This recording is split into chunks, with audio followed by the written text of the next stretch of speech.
भारत माता की। भारत माता की। छत्रपति शिवाजी महाराजांना मी मानाचा मुजरा करतो।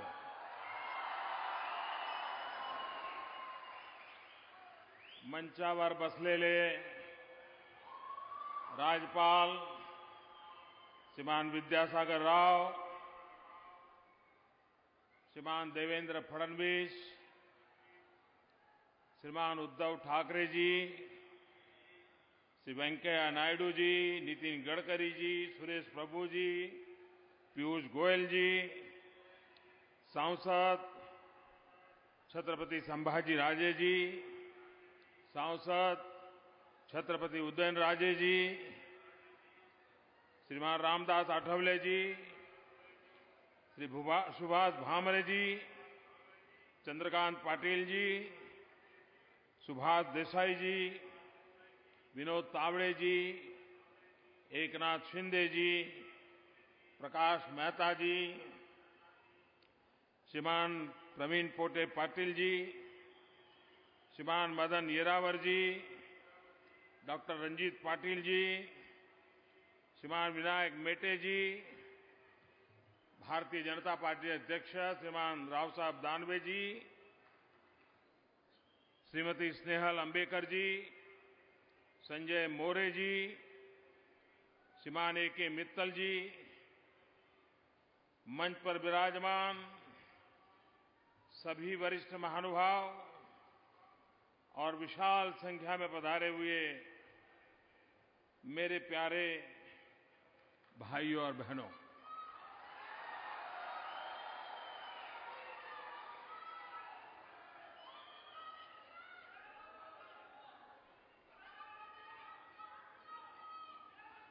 आप कल्पना कर सकते हैं कि आज मैं कितना आनंदमय अनुभूति कर रहा हूं।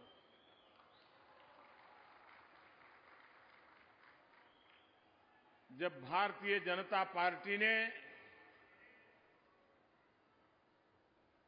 2014 के चुनाव के लिए मुझे जिम्मेवारी दी, तो मैं पहले रायगढ़ के किले पर आया।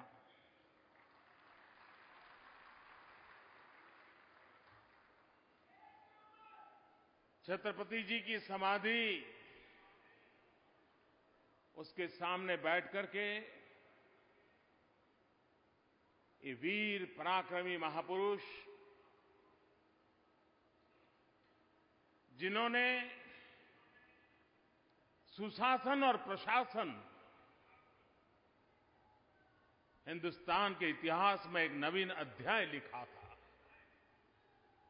और अपने योग्यता और क्षमता के आधार पर किया था और संकटों के बीच किया था, संघर्षमय जीवन के रहते हुए किया था।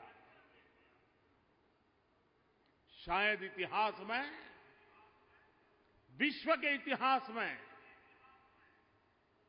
ऐसा व्यक्तित्व असंभव है कि जिसने लगातार संघर्ष के बीच में सुशासन की उत्तम परंपरा को मजबूत बनाया हो, आगे बढ़ाया हो।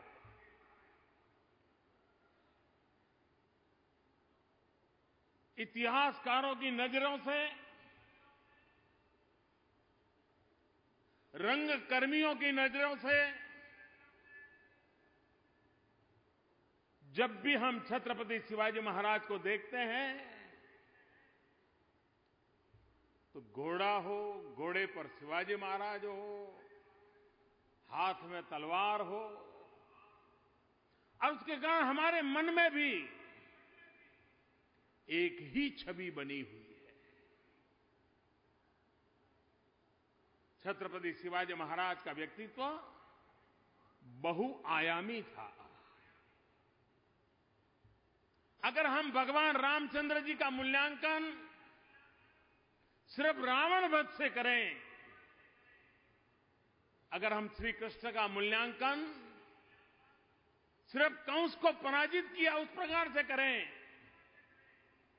अगर महात्मा गांधी का मूल्यांकन सिर्फ अंग्रेजों को निकाला यहां तक करें, तो शायद हम इन महापुरुषों का पूर्ण रूप देखने में असफल हुए, ये हमें स्वीकार करना होगा। प्रभु रामचंद्र जी, रावण का वध उनके जीवन के अनेक पहलुओं में एक पहलू था, लेकिन बाकी इतने पहलू थे जो आज भी भारतीय जीवन को प्रभावित करते हैं, प्रेरित करते हैं। श्री कृष्ण के जीवन में भी सिर्फ कंस ही एक घटना नहीं थी।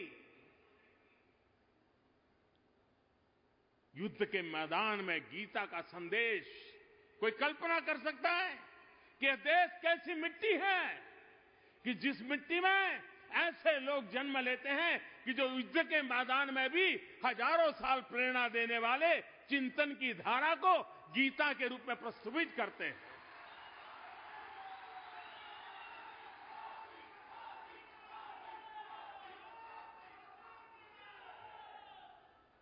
महात्मा गांधी आजादी के लिए लड़ते रहे, अंग्रेजों को निकालने के लिए जूझते रहे, लेकिन साथ साथ महात्मा गांधी ने समाज में बुराइयों के खिलाफ जो लड़ाई लड़ी, हर व्यक्ति के अंदर चेतना भरने का प्रयास किया, आत्मसम्मान जगाने का प्रयास किया,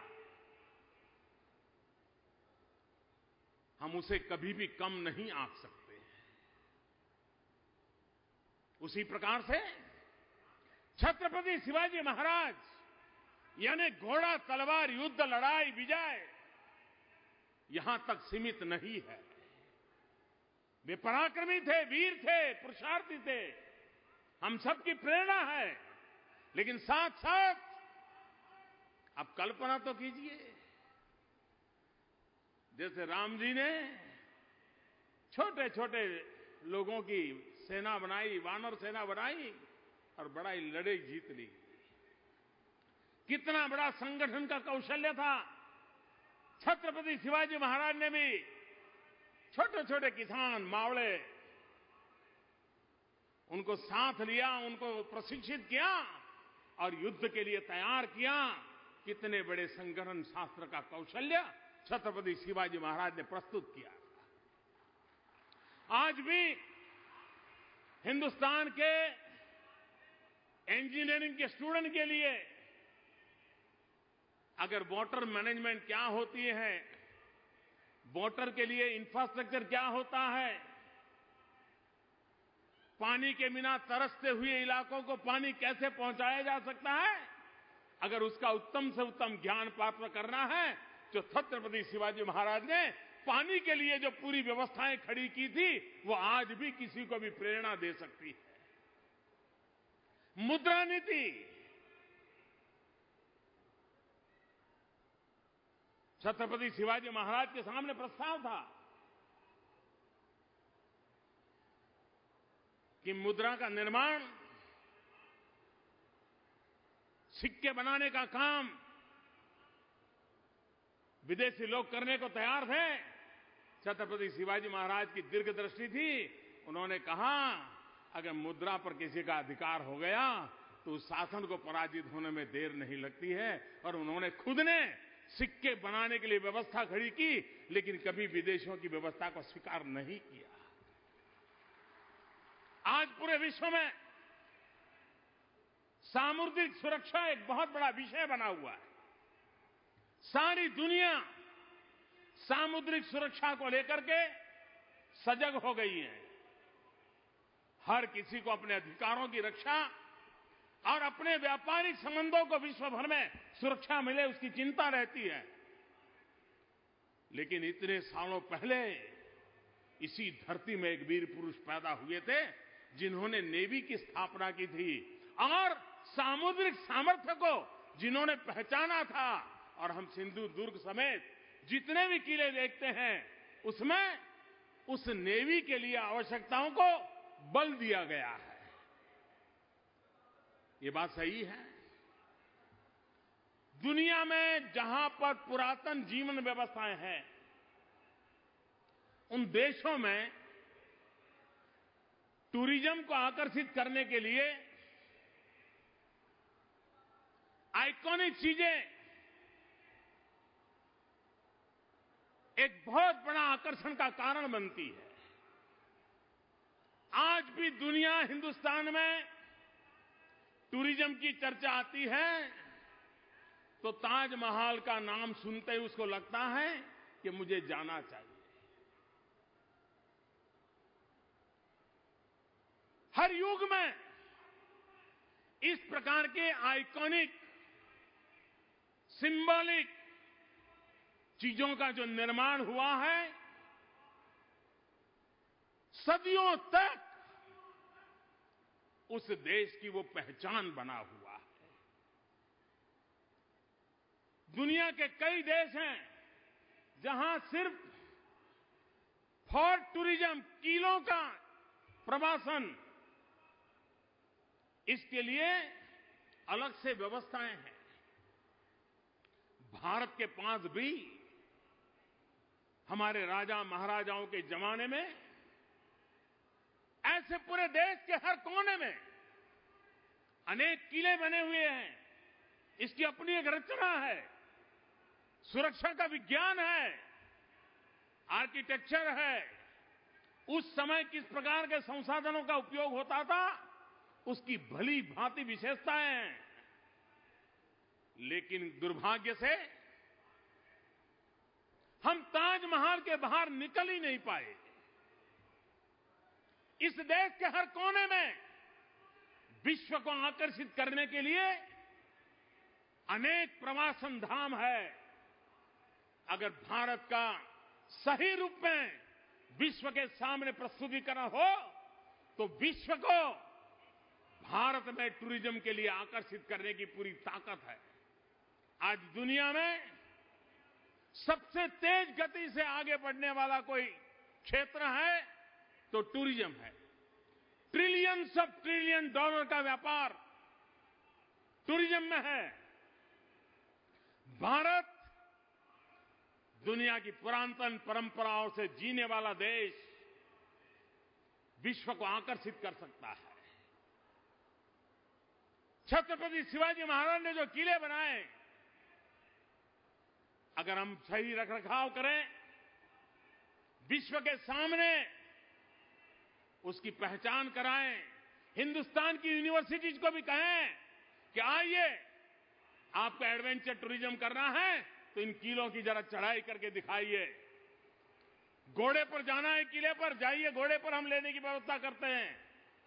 और मैं भारत सरकार के एसआई डिपार्टमेंट को कहूंगा कि क्यों न हम छत्रपति शिवाजी महाराज के किलों से शुरुआत करें और देश भर में एक किलों के टूरिज्म का एक माहौल बनाए, उसका रखरखाव जन सामान्य को आकर्षित करे, ऐसा बनाए।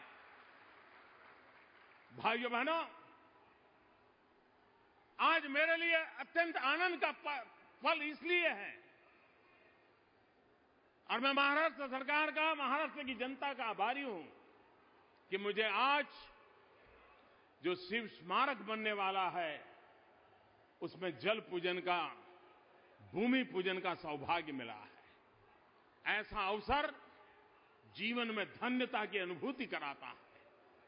और मुझे विश्वास है कि जो संकल्पना महाराष्ट्र ने की है, फडणवीस सरकार ने की है, ये संकल्पना परिपूर्ण होकर रहेगी। और पूरा देश जब निर्माण कार्य पूरा होगा तब गर्व की अनुभूति करेगा और विश्व में सीना तान के खड़ा होगा कि दुनिया का सबसे ऊंचा आइकॉनिक बिल्डिंग हमारे पास है। और उस महापुरुष ने है जिसने, उस महापुरुष का है जिसने जन सामान्य के सुख के लिए अपना पूरा जीवन खपा दिया था, ऐसे छत्रपति शिवाजी महाराज को आज नमन करने का मुझे अवसर मिला है। भाइयों बहनों,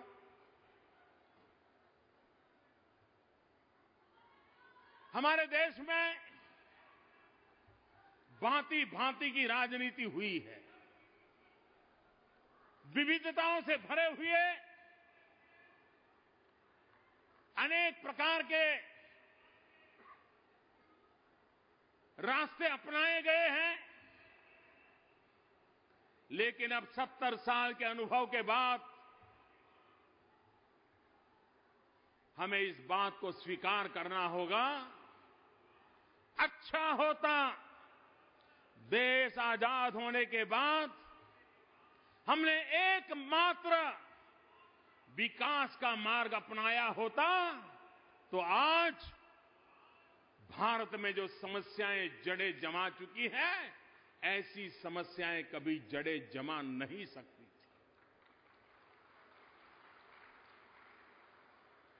विकास यही एकमात्र समस्याओं का समाधान है।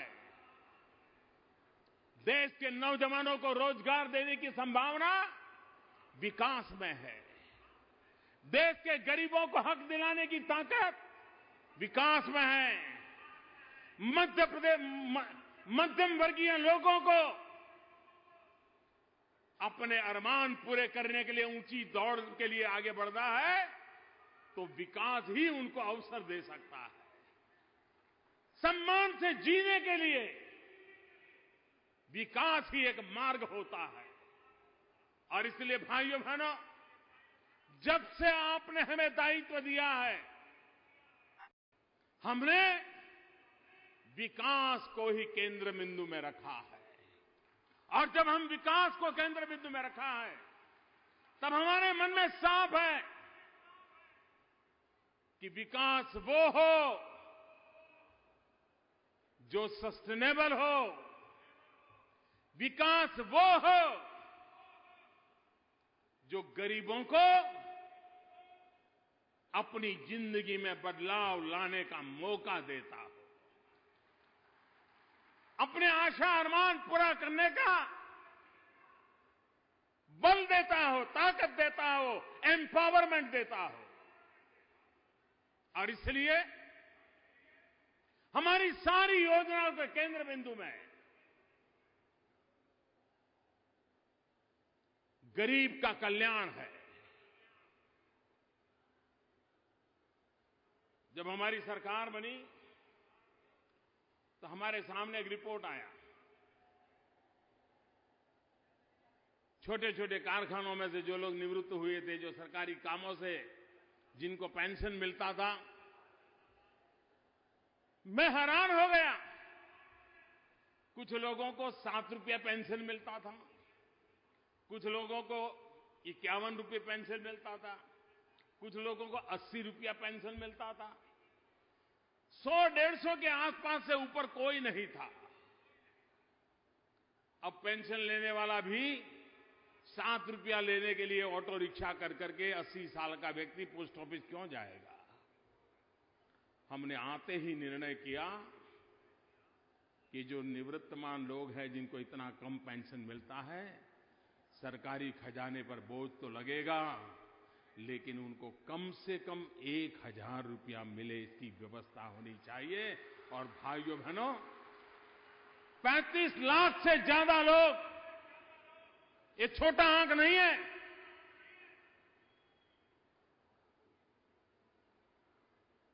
सैकड़ों करोड़ों का बोझ सरकार के खजाने पर लगा। और उसके बावजूद भी हमारी सरकार ने इन बुजुर्गों को अच्छी जिंदगी जीने के लिए एक अहम कदम उठाया। दवाइयां महंगी हो रही हैं, हमने अधिकृत रूप से जेनरिक मेडिसिन पर बल दिया। जन औषधालय खोलने का पूरे देश के अंदर एक बीड़ा उठाया है, ताकि गरीब को सस्ते में दवाई मिले, और सही मिले, अच्छी मिले, समय पर मिले, ताकि गरीब का दवाई के नाम पर कोई शोषण न करे। गरीब मां लकड़ी के चूल्हे में चूल्हा जला करके खाना पकाती थी। उस गरीब मां के शरीर में एक दिन में 400 सिगरेट का धुआं जाता था। वो गरीब मां बीमार नहीं होगी तो क्या होगा? उस गरीब मां का बच्चा बीमार नहीं होगा तो क्या होगा? सरकार ने निर्णय किया कि गरीबी की रेखा के नीचे जीने वाले, झुग्गी झोपड़ी में जिंदगी गुजारने वाले इन गरीब परिवारों को ये लकड़ी के चूल्हे के धुएं से मुक्त कराना है। और हमने बीड़ा उठाया, करोड़ों करोड़ों गरीब परिवारों को गैस सिलेंडर का कनेक्शन देने का बीड़ा उठाया है। करोड़ों की तादाद में लोगों को मिल चुका है और आने वाले 3 साल में गरीबी की रेखा के नीचे जीने वाले 5 करोड़ परिवारों तक पहुंचने का काम हमने उठाया है। इस देश में आजादी के 70 साल हो गए। 18,000 गांव ऐसे थे जो 18वीं शताब्दी में जीने के लिए मजबूर थे। बिजली का खंभा तक नहीं लगा था, न तार पहुंचा था, न बिजली देखी थी।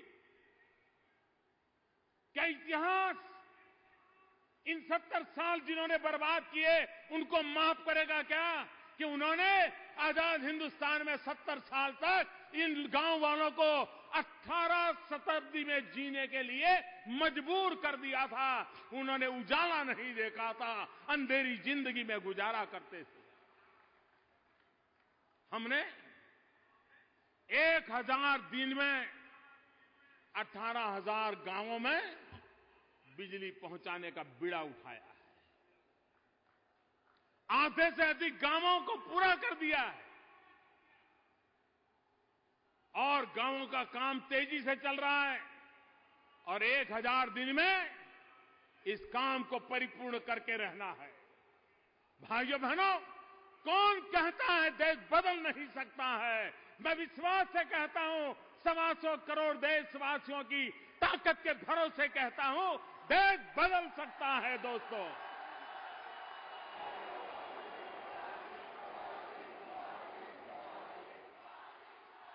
और लिख के रखिए, देश बदलेगा भी, देश बढ़ेगा भी, देश दुनिया के सामने सर ऊपर करके खड़ा हो जाएगा। ये मैं 3 साल के अनुभव के आधार पर कह सकता हूं।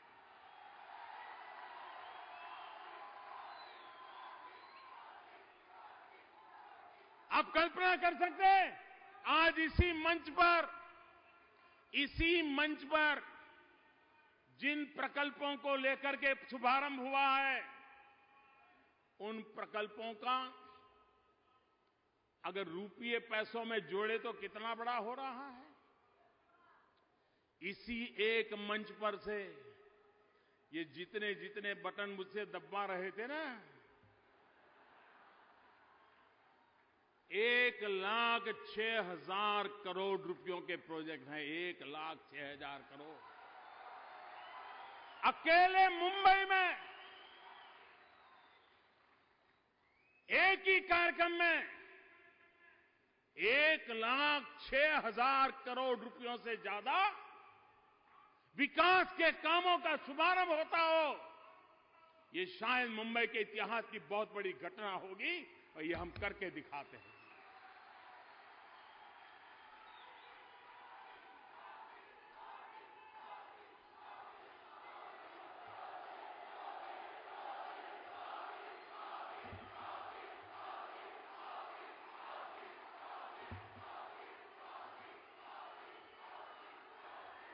भाइयों बहनों,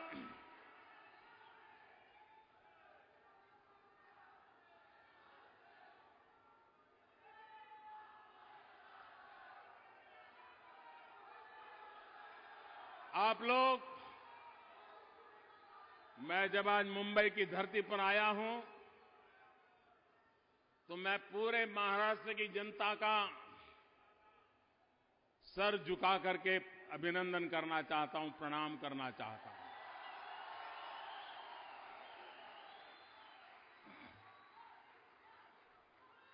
हमारे देश में अच्छा कहो या बुरा कहो, लेकिन एक आदत सी बन गई है कि आप कुछ अच्छा कर रहे हैं, इसका सबूत क्या? अगर चुनाव जीतते हैं तो सबूत है कि आप अच्छा कर रहे हैं। अगर आप हार गए तो माना जाता है कि ये निर्णय आपका गलत था। जब हमने भ्रष्टाचार और काले धन के खिलाफ जिस दिन से सरकार बनी है लड़ाई शुरू की है,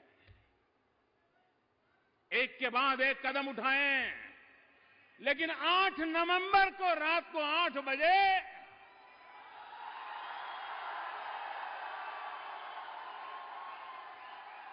हमने एक बहुत बड़ा हमला बोल दिया।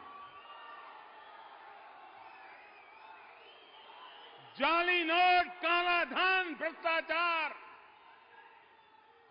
इसके खिलाफ एक निर्णायक लड़ाई का बिगुल बजा दिया। और भाइयों बहनों, 125 करोड़ देशवासियों ने इतने कष्ट झेले, इतनी तकलीफ झेली, लेकिन एक पल के लिए मेरा साथ नहीं छोड़ा। उनको भ्रमित करने के प्रयास हुए, उनको डराने के प्रयास हुए, अफवाहों का बाजार गर्म किया गया, लेकिन जिसको अनपढ़ कहते हैं, अशिक्षित कहते हैं, उसकी कॉमन सेंस ने इस बातों में बहकावे में आया बिना देश की भलाई के निर्णय का साथ दिया। और जब पिछले यहां चुनावों में महाराष्ट्र के लोगों ने इस निर्णय पर मोहर लगा ली, तो पूरे हिंदुस्तान में मैसेज चला गया कि सत्य किसके साथ है और देश किस दिशा में जाना चाहता है।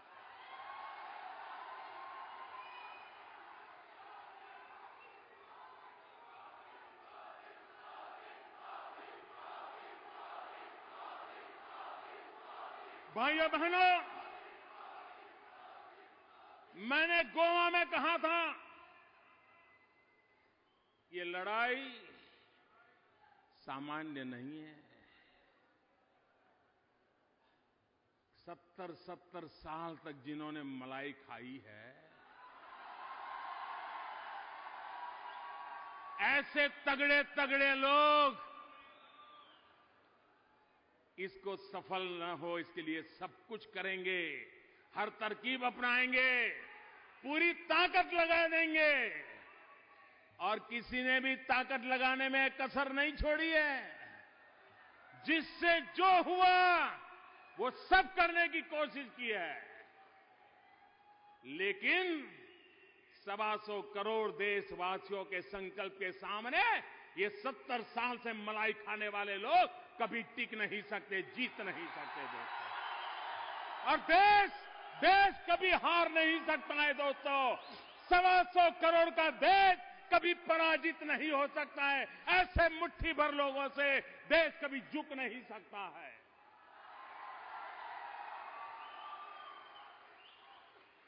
कुछ लोगों को लगता था कि बैंक वालों को पटा लो, सब काला सफेद हो जाएगा। अरे काले गोरे के खेल वाले, आप तो मरे, वो बैंक वालों को भी मरवा दिया।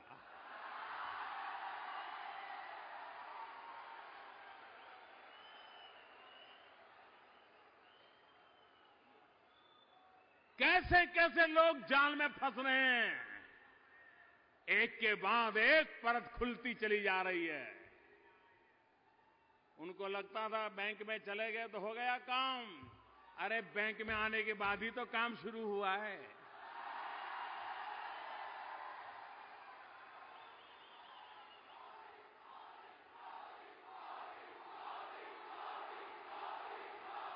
मेरे देशवासियों, मैं देशवासियों को कहना चाहता हूं, मैंने कहा था 50 दिन तक तकलीफ होती रहेगी और देशवासियों ने देश के भविष्य के लिए इन तकलीफों को झेला है। आगे भी जितने दिन बाकी हैं, जो भी तकलीफ आएगी, देश झेलने के लिए तैयार है, ये मेरा पूरा विश्वास है। और भाइयों बहनों, 50 दिन के बाद ईमानदार लोगों की तकलीफ कम होना शुरू होगा। 50 दिन के बाद ईमानदार लोगों की तकलीफ कम होना शुरू होगा और बेईमानों की तकलीफ बढ़ना शुरू होगा। अभी भी मैं बेईमानी करने वालों को कहना चाहता हूं, संभल जाइए, लौट आइए, देश के कानून को स्वीकार कीजिए, नियमों को मानिए और हर नागरिक की तरह आप भी सुख चैन की जिंदगी जीने के लिए आइए। मैं आपको निमंत्रण देता हूं। ये सरकार आपको तबाह करने पर तुली नहीं है, ये सरकार आपको फांसी पर लटकाने के लिए तुली नहीं है, लेकिन गरीबों के जो हक का है वो तो आपको चुकाना ही पड़ेगा, आपको बख्शा नहीं जाएगा। और कोई मानता है कि पहले की तरह कोई रास्ता खोज करके निकल जाएगा, तो आपने गलत सोचा है। आपको पता होना चाहिए सरकार बदल चुकी है। आपको पता होना चाहिए 30 साल के बाद हिंदुस्तान की जनता ने पूर्ण बहुमत वाली सरकार बनाई है। आपको पता होना चाहिए हिंदुस्तान की जनता ने भ्रष्टाचार और काले धन को खत्म करने के लिए सरकार बनाई है और वो काम ये सरकार करके रहेगी। और इसलिए भाइयों बहनों, अब जो समय आ रहा है वो बेईमानों की बर्बादी का वक्त प्रारंभ हो रहा है।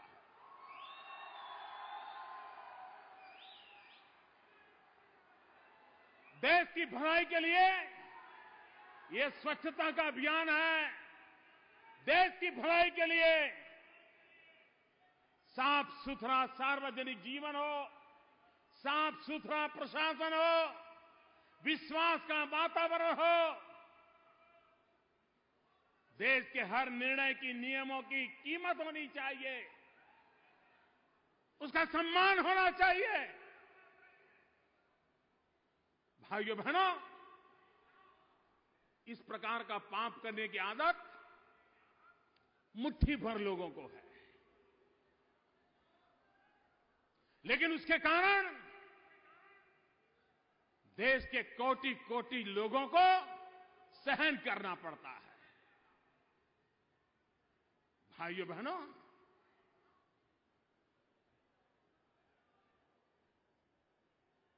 अगर उनको मोदी का डर न लगता हो, बेईमानों को, तो न लगे। सरकार का डर नहीं लगता है, न लगे, लेकिन बेईमान लोगों, इन 125 करोड़ देशवासियों के मिजाज को कभी कम मत किए, उससे तो आपको डरना ही पड़ेगा। 125 करोड़ देशवासियों का मिजाज बदला है। वे अन्याय सहने को तैयार नहीं है, बेईमानी सहने को तैयार नहीं है, भ्रष्टाचार स्वीकारने को तैयार नहीं है। काले धन के खिलाफ लड़ाई लड़ने के लिए वो सेनापति बनकर के निकले हुए हैं। और इसलिए भाइयों बहनों, लड़ाई जीतने के लिए आप लोगों ने मुझे जो साथ और सहयोग दिया है, मैं आज इस मुंबई की धरती से, महाराष्ट्र की धरती से छत्रपति शिवाजी महाराज के शिव स्मारक के निर्माण के अवसर पर, उसका शुभारंभ हो रहा है, उस पल पर देशवासियों को विश्वास दिलाना चाहता हूं, ये लड़ाई तब तक नहीं रुकेगी जब तक कि हम लड़ाई जीतेंगे नहीं।